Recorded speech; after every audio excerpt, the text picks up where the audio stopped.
اعوذ باللہ من الشیطان الرجیم، بسم اللہ الرحمن الرحیم۔ ناظرین کرام، میں ہوں محمد انیس الرحمن اور گائیڈنس ٹی وی سے آپ کے سے مخاطب ہوں۔ آپ کو یاد ہوگا کہ اپنی گزشتہ ویڈیوز میں میں نے 2 ویڈیوز افغان قوم کے حوالے سے، ان کی تاریخی پس منظر کے حوالے سے میں نے تفصیلات آپ کو مہیا کی تھیں، جس میں یہ بتانے کی کوشش کی گئی تھی کہ افغان قوم ہتھیار کیوں نہیں ڈالتی۔ تو آج اس سلسلے کا تیسرا اور آخری حصہ ہے، اور اگر آپ اس کو مزید سمجھنا چاہیں سیاق و سباق کے ساتھ، تو آپ اس کی جو پہلی قسط اور دوسری قسط جو ہے اس کو آپ ملاحظہ فرما لیں۔ اس کے بعد آپ اس تیسری قسط کا جو لب لباب ہے وہ آسانی کے ساتھ سمجھ جائیں گے۔ یہ اس سلسلے کا اس موضوع کے حوالے سے ہمارا آخری قسط ہے اس کی، اور اگر مزید انشاءاللہ مستقبل قریب میں مزید تفصیلات میرے پاس آئیں تو میں انشاءاللہ العزیز آپ تک اس کو پہنچانے میں دیر نہیں کروں گا۔ اس میں ہم نے مختصر سا میں جائزہ پیش کر دوں کہ اس میں ہم نے جو پہلے بیان کیا تھا وہ یہ تھا کہ تاریخ میں سب سے پہلے یہ ایسٹ انڈیا کمپنی پہ راز کھولا تھا کہ افغان پشتون جو ہیں وہ بنی اسرائیل کی گمگشتہ قبائل کی اولاد ہیں، اور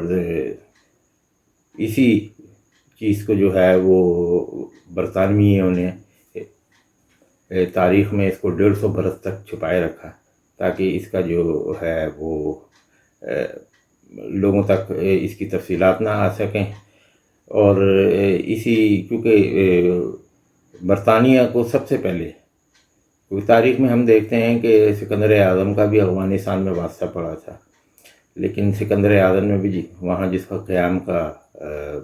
فیصلہ کیا تو اس کو بڑے سخت حالات کا سامنا کرنا پڑا تھا۔ تو اس کے بعد جو جدید تاریخ ہے اس میں ہم یہ دیکھتے ہیں کہ ایسٹ انڈیا کمپنی جسے بر صغیر کے اوپر قابض ہو چکی تھی اور تاج برطانیہ کا ایک تسلط قائم تھا شمال سے جنوب تک بر صغیر میں، تو ایک بڑی گریڈ گیم چھڑی تھی زار روس کے زمانے میں اور ایسٹ انڈیا کمپنی اور زار روس کے درمیان۔ تو اس حوالے سے ہم نے یہ عرض کیا تھا کہ اس جھڑپ کے دوران اور اس گریڈ گیم کے دوران برطانویوں کا براہ راست افغانوں سے واسطہ پڑا تھا، انہوں نے اپنی سفارتیں وغیرہ وہاں ادھر روانہ کی تھیں، اور پھر تحقیق کے بعد انگریزوں پہ یہ بھید کھلا تھا کہ یہ افغان قوم اصل میں ہے کون۔ تو یہی وجہ ہے کہ ماضی قریب میں سوویت یونین کو امریکی CIA اور برطانوی MI6 نے افغانستان میں پھنسوایا تھا۔ وہ جانتے تھے کہ سوویت یونین کا یہاں آ کر کیا حشر ہو جائے گا، اور ایسٹ انڈیا کمپنی نے افغانوں کا نسبی راز 1839 میں پا لیا تھا کہ یہ حضرت سلیمان علیہ السلام کے سپہ سالار افغانہ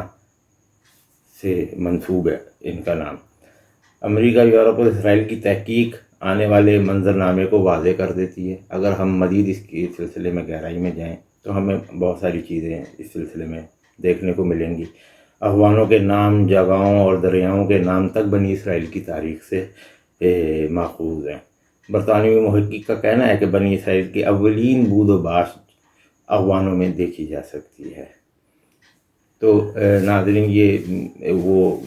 میں نے مختصر انداز میں یہ چند نکات پیش کیے ہیں جو میں نے اپنی پہلی اور دوسری ویڈیوز میں افغانوں کی اس حیرت انگیز اور چشم کشا ماضی کے حوالے سے میں نے بیان کیا تھا۔ آج ہم جو ہے اس کا یہ تیسرا حصہ شروع کرنے والے ہیں، جو میں اب آپ کے سامنے پیش کرتا ہوں۔ ناظرین محترم، ہم دیکھتے ہیں کہ مغربی یورپ امریکہ کی جانب سے کئی دہائیوں کی محنت شاقہ کے بعد روسیوں کی گرم پانیوں تک پہنچنے کی خواہش کو ہوا دی جاتی رہی، اور آخر کار 1979 میں سوویت یونین کو اس غلطی پر مجبور کر دیا گیا تھا جس کا خمیازہ ٹھیک 100 برس قبل برطانیہ بھگت چکا تھا۔ امریکی CIA اور برطانوی MI6 نے سوویت یونین کو یہ فیصلہ کرنے پہ کیسے مجبور کیا، یہ داستان ایک خاصی طویل بھی ہے، جو پھر کسی اور موقع پہ انشاءاللہ تعالی میں بیان کروں گا۔ جلد نتائج حاصل کرنے کے لیے امریکہ اور سارا مغربی یورپ مع مسلم دنیا کے افغان مجاہدین کی پشت پر آن کھڑا ہوا تھا، اور پھر اس کے بعد جو نتیجہ سامنے آیا وہ آپ کے سامنے ہے۔ سوویت یونین کے خلاف جنگ کے دوران افغان قوم اور باقی دنیا کا پہلی مرتبہ کھل کر رابطہ ہوا۔ اس جنگ کے دوران جہاں اور بہت سے خفیہ اور اعلانیہ کام ہوئے، وہاں ایک کام ایسا بھی تھا جو مغرب میں انتہائی خاموشی کے ساتھ کیا جاتا رہا تھا۔ یہ کام مغرب کی درسگاہوں میں ہوا، جہاں پر افغانوں کے نسلی اور نسبی سلسلے سے متعلق جدید خطوط پہ تحقیق کی گئی دوبارہ سے۔ بہت سے جدید مغربی محققین، جنہیں ہم مستشرقین کہتے ہیں، خاموشی کے ساتھ پشاور اور پھر افغانستان آتے رہے اور اپنی رپورٹیں مرتب کرتے رہے۔ اس دوران انہیں پاکستان میں مردان اور افغانستان میں کئی جگہ ایسے قدیم پتھر اور چٹانیں بھی ہاتھ لگی تھیں جن پر قدیم عبرانی زبان کی تحریریں موجود تھیں۔ یہ وہ کام تھا جس کے بارے میں شاید پاکستان کو بھی ہوا نہیں لگائی گئی تھی۔ ویسے بھی مسلم دنیا کا حکومتی سطح پہ تعلیمی شعور اس قدر نہیں ہے کہ وہ اس قسم کے کاموں کے حوالے سے کوئی دلچسپی ظاہر کر سکیں۔ یوں یہ بات 80 کی دہائی کے آخر تک اہل مغرب کے نزدیک پایہ تکمیل کو پہنچ چکی تھی کہ افغانستان کی پشتون آبادی ہی در حقیقت بنی اسرائیل کے گمگشتہ قبائل کی اولادیں ہیں، جو ماضی میں تاریخ کے ریکارڈ میں ایک اساطیری شکل اختیار کر چکی تھیں۔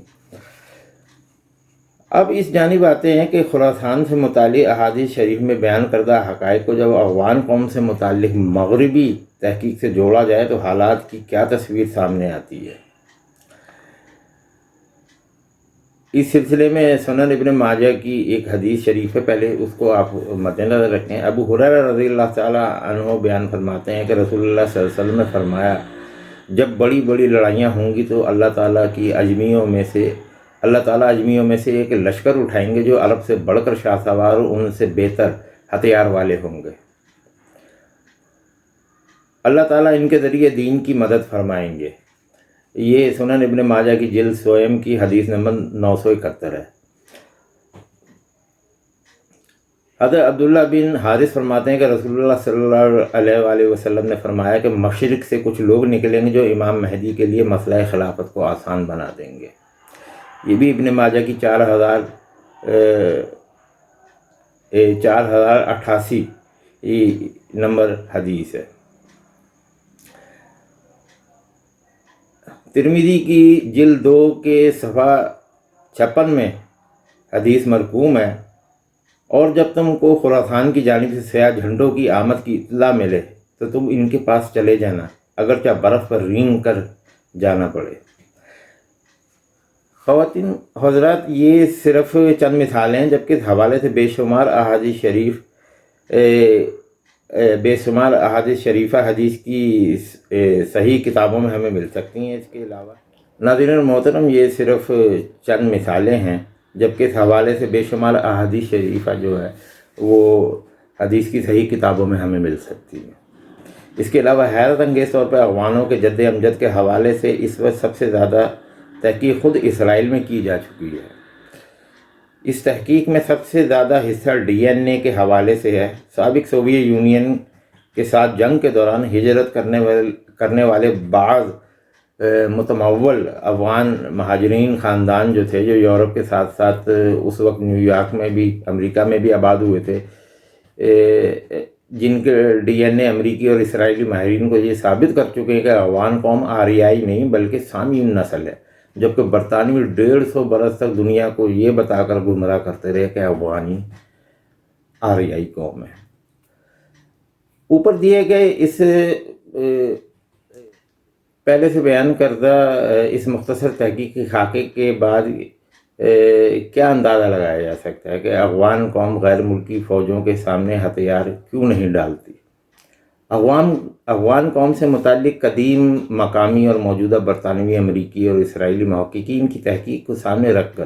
اگر خراسان کے حوالے سے بیان کردہ احادیث شریفہ کا جائزہ لیا جائے تو آنے والے وقت کا منظرنامہ کھل کر سامنے آ جاتا ہے۔ القدس شریف کے حوالے سے ترمذی کی ایک اور حدیث ہے کہ کالے جھنڈوں والا ایک لشکر خراسان سے نکلے گا اور کوئی قوت انہیں روکنے کے قابل نہ ہوگی۔ یہ لشکر یروشلم تک جائے گا جہاں پر یہ اپنے جھنڈے گاڑ دے گا۔ یہ ترمذی میں مرقوم حدیث ہے، ترمذی کی جلد نمبر 2 حدیث نمبر 192۔ خواتین حضرات، ایسا محسوس ہوتا ہے کہ مسجد سلیمان، یا جس کو آپ معبد سلیمانی کہہ لیں، یا جہاں آج مسجد اقصی موجود ہے، کی حفاظت میں مامور بنی اسرائیل کے بنیامین قبائل کی اولاد میں ہی یہ ذمہ داری اللہ تعالیٰ کی جانب سے تفویض کی گئی ہے کہ وہ قیامت سے قبل اسی شہر کو دوبارہ فتح کریں گے۔ ہمارے لیے ان تمام واقعات میں سوچنے سمجھنے کا خاصا سامان موجود ہے۔ ایک بیدار ذہن مسلمان کے لیے سمجھنا چندہ مشکل نہیں کہ افغانستان میں 9/11 کے بعد جو جنگ امریکہ اور اس کے صہیونی صلیبی اتحادیوں کی جانب سے مسلط کی گئی تھی، آخر کس طوفان کو روکنے کے لیے تھی؟ امریکہ اور یورپ کی تمام تر اقتصادی تباہی کے باوجود کیوں اسرائیل کی صہیونی حکومت نیٹو کو افغانستان سے نکلنے کی اجازت نہیں دے رہی تھی؟ ان تمام سوالات کے جواب اوپر بیان کردہ مختصر تاریخی جائزے میں تلاش کیے جا سکتے ہیں۔ خواتین حضرات، ہم دیکھتے ہیں کہ امریکہ کی تمام تر کوششوں کے باوجود، نہ صرف امریکہ بلکہ مغرب اور اسرائیل کی اور بھارت کی تمام تر کوششوں کے باوجود، امریکہ مکمل طور کے اوپر افغانستان میں اپنے پنجے نہیں گاڑ سکا، اور آخر کار اس کو افغان طالبان کے ساتھ ایک امن معاہدہ کرنا پڑا، جنگ بندی کا معاہدہ کرنا پڑا۔ اور یہ تمام کا تمام معاہدہ جو ہے، ہم دیکھتے ہیں کہ یہ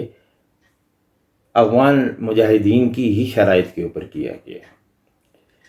اور اس سلسلے میں بہت سے چیزیں ہیں جن کو بیان کیا گیا ہے کہ اس سال 2020 میں نومبر میں چونکہ امریکی الیکشن ہونے والے ہیں، اور امریکی صدر ٹرمپ کو جس نے امریکی قوم سے وعدہ کیا تھا کہ وہ امریکی افواج کو واپس بلا لیں گے،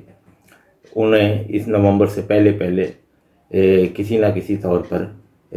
اس وعدے کو پورا کر کے دکھانا ہے۔ شاید اس وجہ سے انہوں نے یہ سلسلہ جو ہے وہ کیا۔ لیکن حقیقت یہ ہے کہ اگر اسی افغانستان کی سرزمین سے امریکیوں کے لیے کامیابیوں کی خبریں جاتی تو یقینی بات ہے کہ امریکی عوام بھی سکون سے بیٹھ جاتی، اور وہ کبھی بھی اپنی حکومت کے اوپر یہ دباؤ نہ ڈالتی کہ وہ امریکی فوجیوں کو واپس بلائے گی، کیونکہ امریکی اور دیگر یورپی ممالک جو نیٹو سے تعلق رکھتے تھے، ان کی فوجیوں کی ایک بڑی تعداد اس میں ہلاک اور زخمی ہو چکی تھی، اور یہ تابوت جس سے وہ واپس جاتے تھے تو یہ ان قوموں کے اندر بڑی سخت بے چینی پیدا کیا کرتے تھے، جو ان کی حکومتوں کے اوپر ایک دباؤ کا سبب بنا۔ اس لیے ہم دیکھتے ہیں کہ آہستہ آہستہ نیٹو میں شامل جو ممالک تھے، جس میں اسپین، فرانس اور دیگر یورپین ممالک برطانیہ کے علاوہ، وہ آہستہ آہستہ اپنی فوجیں نکال کر لے گئے، اور اب اس وقت زیادہ تر وجود جو تھا وہ صرف امریکہ کا تھا یا تھوڑا بہت برطانویوں کا تھا۔ تو یہ معاہدہ ہونے کے بعد جس وقت یہ سارے معاملات طے ہو گئے، ہم دیکھتے ہیں کہ اچانک ایک وبا پھیلتی ہے جس کو کرونا وائرس کا نام دیا جاتا ہے۔ تو وہ وبا جس وقت پھیلتی ہے اور تمام دنیا کی توجہ اس طرف مبذول ہو جاتی ہے، کیونکہ اس سے پہلے امریکہ کے لیے اور امریکہ نواز حلقوں کے لیے اس بات کو ہضم کرنا بہت مشکل تھا کہ وہ کس طریقے سے اپنا امریکہ کی شکست کا اعلان کریں، یا امریکہ کی جو شکست جو تمام دنیا کے سامنے ہو چکی ہے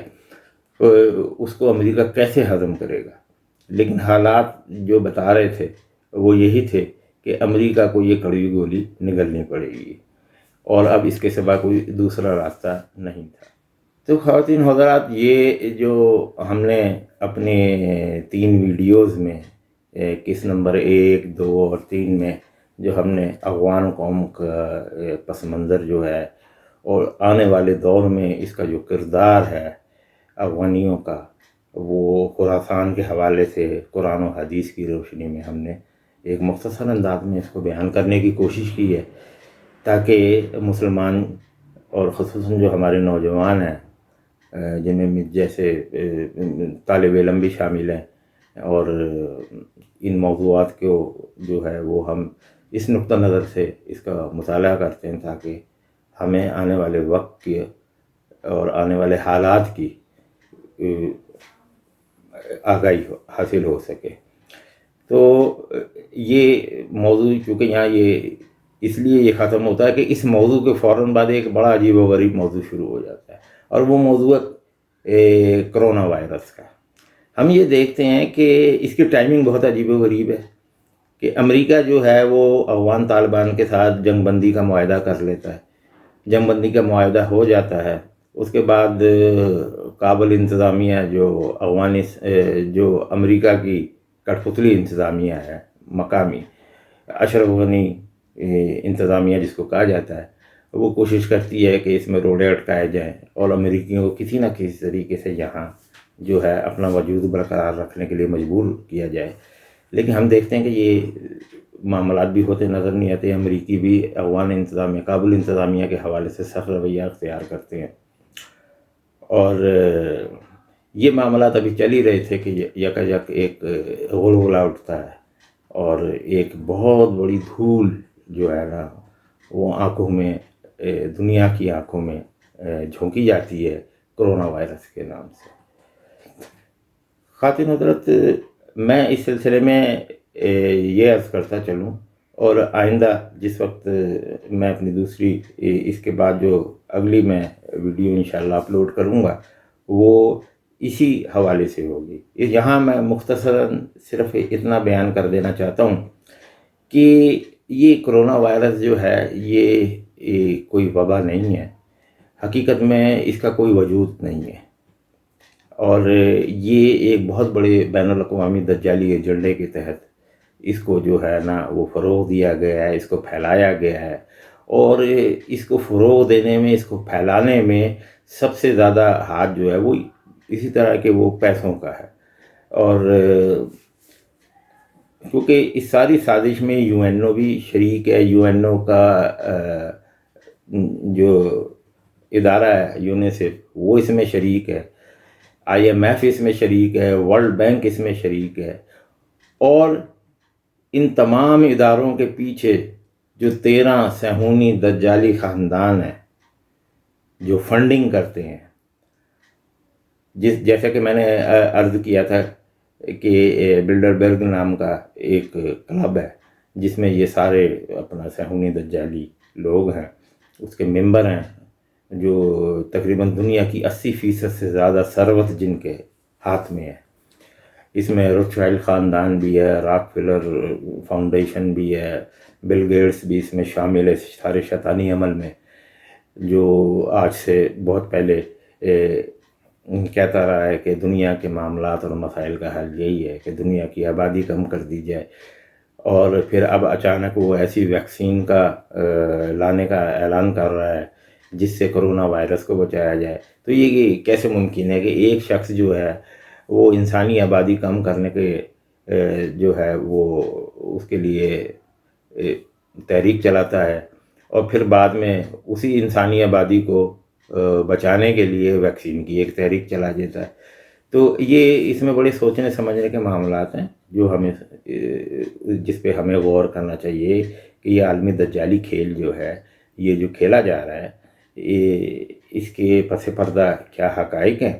کیونکہ ہم جھوٹ کے دور میں رہ رہے ہیں۔ آپ صلی اللہ علیہ وسلم نے فرمایا تھا کہ قیامت سے پہلے کذب کا دورہ ہوگا، ٹھیک ہے نا، یعنی جھوٹ، جو کچھ ہمیں بظاہر نظر آ رہا ہے وہ حقائق نہیں ہوں گے، حقائق کچھ اور ہوں گے، نظر ہمیں کچھ اور آئے گا۔ ویسے ہی آج ہو رہا ہے، اور اس میں میڈیا جو ہے وہ چاہے وہ بین الاقوامی میڈیا ہو چاہے وہ پاکستان کا میڈیا ہو، وہ اس میں کلیدی کردار ادا کر رہا ہے اس سارے دجالی منصوبے میں۔ کیونکہ آپ یہ دیکھیں گے کہ بہت سے ہمارے جانے والے ہیں جو امریکہ میں ڈاکٹر بھی ہیں، وہ یہ بتاتے ہیں کہ جس ہسپتال میں ہم نے آج تک کبھی کسی کرونا کے مریض کو مرتے ہوئے نہیں دیکھا، یہ ڈاکٹرز کہہ رہے ہیں وہاں کے، امریکہ کے۔ اور پھر وہ یہ کہتے ہیں کہ جس ہسپتال میں کوئی ایک کرونا کا مریض ڈکلیئر کیا جاتا ہے تو اس کو $13,000 فی مریض دیا جاتا ہے۔ تو آپ اس سے اندازہ لگا لیں کہ جب اتنی بڑی رقم فی مریض کے حساب سے دی جائے گی تو یہ اربوں خربوں ڈالر کا کھیل ہے جو پوری دنیا میں اس وقت پھیلا ہوا ہے. اس میں چین کی کیا پوزیشن ہے وہ بھی ہم آگے جا کے واضح کریں گے، کیونکہ یہ سارا نظام تبدیل ہو رہا ہے. یہ ویکسین جو ہے بیسیکلی یہ ویکسین جو ہے اس میں کوئی بیماری سے نجات دلانے والی چیز شامل نہیں ہے، بلکہ اس ویکسین میں وہ چپ ہے جو انسان کے اندر چلی جائے گی، اور پھر ہماری کوئی چیز ذرا سے ذرا جو ہماری ذاتیات میں سے جو چیزیں ہیں وہ ذاتی چیزیں نہیں رہیں گی، وہ خفیہ نہیں رہیں گی، وہ اس دجال کے نوٹس میں آ جائیں گی جس نے یروشلم سے اپنی عالمی حکومت کے قیام کا اعلان کرنا ہے اور جس کے لیے سارے معاملات چل رہے ہیں. ناظرین محترم، میں ایک بڑی ہلکی سی مثال دوں گا، ہو سکے تو آپ بھی اس کے اوپر غور کیجئے گا. آپ یہ دیکھیں کہ 11 مارچ تک پوری دنیا میں جو کرونا وائرس سے متاثر مریض ڈکلیئر کیے جاتے ہیں وہ امریکہ اور برطانیہ میں 2 اور 2.5 ہزار سے زیادہ نہیں ہوتے،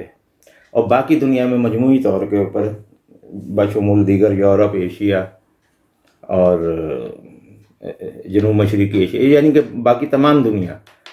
تقریباً وہ 10,000 سے زیادہ اس وقت تک جو ہے وہ مریض جو ہے نا وہ ڈکلیئر نہیں کی جاتے. یہ 8-10 ہزار کے قریب ان کی وہ ہوتی. لیکن جیسے ہی 11 مارچ کو IMF اور ورلڈ بینک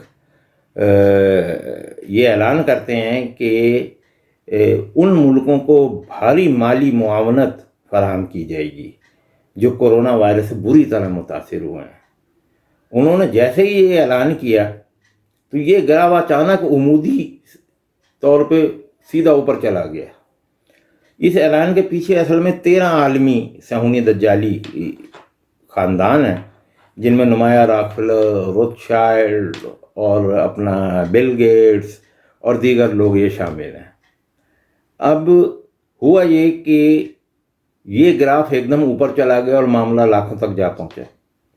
پوری دنیا میں یہ ایک خوف و ہراس کی کیفیت پیدا ہو گئی، اور اسی حوالے سے آگے جا کر ہم یہ دیکھتے ہیں کہ چائنا کی ایک بڑی عجیب و غریب کیفیت آتی ہے. ووہان شہر کے اندر ہمیں دکھایا جاتا ہے کہ یہ کرونا سے بری طرح وائرس سے متاثر ہوا ہے اور اس کو مکمل لاک ڈاؤن کر دیا گیا. لیکن بیجنگ ہو گیا، کبھی آپ نے اس حوالے سے بیجنگ کا نام نہیں سنا ہوگا، کبھی آپ نے اس حوالے سے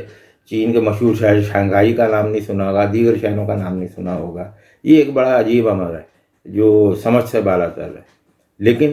سمجھ بھی آتا ہے کہ یہ کھیل کیوں کھیلا جا رہا ہے اور یہ اس کھیل کے پس پردہ کیا حقائق ہیں. اس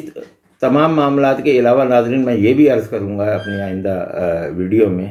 کہ ہم جو سب سے بڑی افسوسناک بات ہے وہ یہ ہے کہ مسجدوں کو خالی کیا جا رہا ہے.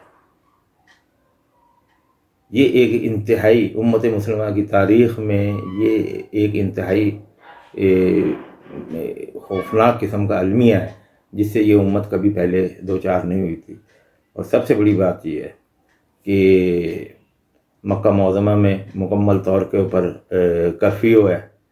اور دیگر شہروں میں سعودی عرب کے تو کرفیو کو کم کر دیا گیا ہے، لیکن مکہ معظمہ میں مکمل ہے. اس کی وجہ یہ ہے کہ ناظرین ہم یہ دیکھ رہے ہیں کہ آبادی، یہ 3-4 چیزوں کو ہمیں جوڑ کے دیکھنا ہوگا جس کی تفصیلات انشاءاللہ میں آئندہ آپ کو بیان کروں گا. کرونا وائرس کا جو ہے وہ خوف دنیا میں پھیلانا، 5G ٹیکنالوجی لے کے آنا. یہ 5G ٹیکنالوجی وہ ہے جو انسان کے اندر اولاد پیدا کرنے کی جو صلاحیتیں ہیں وہ بالکل ختم کر دے گی، اور انسانی عمر جو ہے وہ 40 سال سے اوپر زیادہ سے زیادہ سروائیو نہیں کر سکے گی. 40 سال یعنی کہ آپ یہ سمجھ لیں کہ 40 سال کے بعد انسان جو ہے وہ مر جائے گا، اور اس میں اولاد پیدا کرنے کی صلاحیت جو ہے وہ ایک بڑی محدود انداز میں رہ جائے گی. اور ان کورونا کے خوف کی وجہ سے انسانوں کی نقل و حرکت کے اوپر نظر رکھنے کے لیے جو ویکسین انسان میں انجیکٹ کی جائے گی اس میں وہ چپ ہوگی، جو بہت باریک سی چپ ہوتی ہے، جو ہماری ہر حرکات و سکنات کو جو ہے وہ اس کو مانیٹر کرے گی کہ ہم کیا کرتے ہیں. جو دجال چاہتا ہے کہ اس کو پوری دنیا کا جو ڈیٹا ایک ایک انسان کا حرکات و سکنات کے حوالے سے اس کے علم ہے. 5G ٹیکنالوجی یہ ہوگی کہ یہ آپ کے گھر کے اندر، گھر کی چار دیواری کے اندر آپ کی پرائیویسی کو پرائیویسی رہنے ہی نہیں دے گی. آپ کا LED TV بھی آپ کی جاسوسی کرے گا، آپ کا موبائل سیل بھی آپ کی جاسوسی کرے گا، آپ کے کچن کے اندر جو اپنا مائکرو ویو امن ہے، فریج ہیں، وہ آپ کی جاسوسی کرے گا، آپ کے بیڈ روم میں جو AC لگے ہوئے ہیں وہ آپ کی جاسوسی کریں گے. یعنی کہ آپ کا ایک ایک لمحہ جو ہے وہ نظر میں ہوگا. آپ کو پتہ بھی نہیں چلے گا کہ آپ کو کس طریقے سے وہ مانیٹر کیا گیا. پھر اس کے بعد کورونا کے نام کے اوپر جو یہ سوشل ڈسٹنس یا ایک فاصلے کی جو اصطلاح نکالی گئی ہے، یہ اس لیے نکالی گئی ہے کہ جب انسان آپس میں ملتے ہیں اور ایک جگہ اکٹھے ہوتے ہیں تو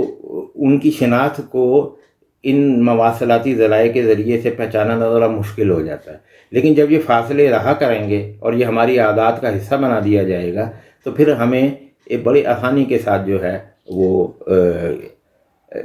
شناخت کیا جائے گا اور ہماری حرکات و سکنات کے اوپر پوری نظر رکھی جائے گی. یہی وجہ ہے کہ مکہ معظمہ میں یہ ٹاور جو ہے یہ بہت تیزی کے ساتھ لگائے جا رہے ہیں. یہ صرف اس لیے کہ اگر امام مہدی کا ظہور ہوتا ہے اور مسلمان ان کی کیا کہتے ہیں بیعت کرتے ہیں تو اس کو کس طرح روکا جائے گا اور ان کے بیعت کرنے والوں کی شناخت کس طرح کی جائے گی. آپ حرم شریف کے اندر کا منظر دیکھ لیں اور میری اس بات پہ غور کر لیں تو دودھ کا دودھ پانی کا پانی ہو جائے گا. یہ تمام ایک بہت بڑی سازش ہے جس کے ذریعے سے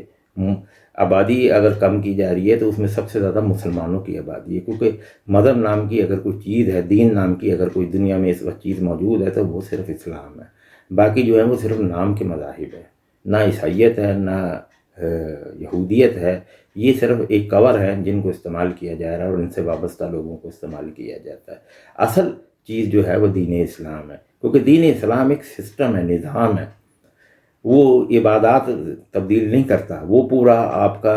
فائنینشیل سسٹم کی تبدیلی چاہتا ہے، وہ آپ کے سارے سوشل سسٹم کی تبدیلی چاہتا ہے جو کہ دجال کو اور دجالی قوتوں کو اور ان کفار کو اور دشمنان اسلام کو منظور نہیں ہے. تو اس سلسلے میں ہم تفصیلات انشاءاللہ اپنی اگلی ویڈیو میں بیان کریں گے اور اس وقت تک میں آپ سے اجازت چاہتا ہوں. انشاءاللہ اگلی ویڈیو میں جلد ہی اپلوڈ کروں گا اس موضوع کے حوالے سے. تو خواتین حضرات، یہ افغانستان کے حوالے سے اور افغان قوم کے حوالے سے جو میں نے پس منظر بیان کیا ہے، میں نے حتی الوسع کوشش کی ہے کہ آپ کو زیادہ سے زیادہ اس میں معلومات فراہم کر سکوں. اس میں سوچنے سمجھنے کا، تحقیق کرنے کا، غور و فکر کرنے کا بہت سا مواد ہے. میری اپنے دوستوں سے، دیکھنے والوں سے، ناظرین محترم، میری درخواست ہے کہ وہ اس کے اوپر مزید ریسرچ کریں. اگر میرے سے کہیں کوئی خطا ہوئی ہے اس سلسلے میں تو میری اصلاح فرمائیں. انشاءاللہ اگلی ویڈیو تو اللہ ہم سب کا حامی و ناصر ہو. والسلام علیکم ورحمۃ اللہ وبرکاتہ.